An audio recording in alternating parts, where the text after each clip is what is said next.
લીલિયા પોલીસે બિનકાયદેસર દેશી બાવળના લાકડા ભરેલું આઈસર ટ્રક ઝડપ્યું. નમસ્કાર, સહજ ન્યૂઝ સાથે હું છું ગોપાલ ભેસાણીયા.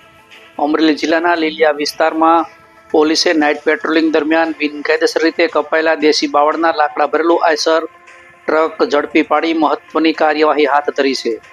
મળતી માહિતી મુજબ લીલિયા મોટા બૃહદ ગીર વિસ્તારમાં એશિયાટિક સિંહોના રહેઠાણ વિસ્તારમાં છેલ્લા ઘણા સમયથી વાઘણિયા, ટીંબડી, ભોરીંગડા, ક્રાકચ સહિતના વિસ્તારોમાં કોઈ પણ પ્રકારની મંજૂરી વગર સરકારી ખરાબો તેમજ ગૌચર જમીનમાંથી ગાંડા બાવળની આડમાં દેશી બાવળ સહિતના દેશી કુળના લાકડા મોટા પ્રમાણમાં કપાઈ રહ્યા હોવાનો બનાવો સામે આવી રહ્યા છે. અસામાજિક પ્રવૃત્તિ અટકાવવા સ્થાનિકો દ્વારા વારંવાર માંગણી કરવામાં આવી છતાં જવાબદાર તંત્ર દ્વારા યોગ્ય પગલાં લેવામાં આવતા નથી તેવી પણ ચર્ચા છે.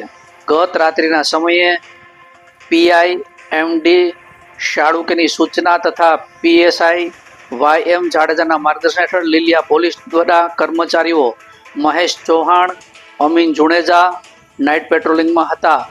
આ દરમિયાન પોલીસે ચોક્કસ બાતમીના આધારે ભોરીંગડા લીલિયા માર્ગ પરથી બિનકાયદેસર રીતે દેશી બાવળના લાકડાનો જથ્થો ભરી પસાર થતું આઈસર ટ્રક નંબર GJ14 ને રોકી તપાસ કરવામાં આવી. તપાસ દરમિયાન ટ્રકના ચાલક જયંતિ મકવાણા રહે ભારાપરા તળાજા ભાવનગરને પૂછપરછ કરતા લાકડાનો જથ્થો ભોરીંગડા વિસ્તારમાંથી ભર્યો હોવાનું જાણવા મળ્યું હતું. પોલીસે આઈસર ટ્રકમાંથી અંદાજે 9 ટન દેશી બાવળનું લાકડું કિંમત 45,000 તેમજ આઈસર ટ્રક 4 લાખ મળીને કુલ 4,45,000નો મુદ્દામાલ કબજે કર્યો છે. આ કામગીરી દરમિયાન લીલિયા પોલીસના કર્મચારીઓ ભુજબલદાન ગઢવી, સંજય ઇટાલિયા, પંકજ બગડા, સંજયભાઈ ધાંધલે દ્વારા કાર્યવાહી કરવામાં આવી છે. રિપોર્ટર સંજય વાઘેલા, સહજ ન્યૂઝ, અમરેલી.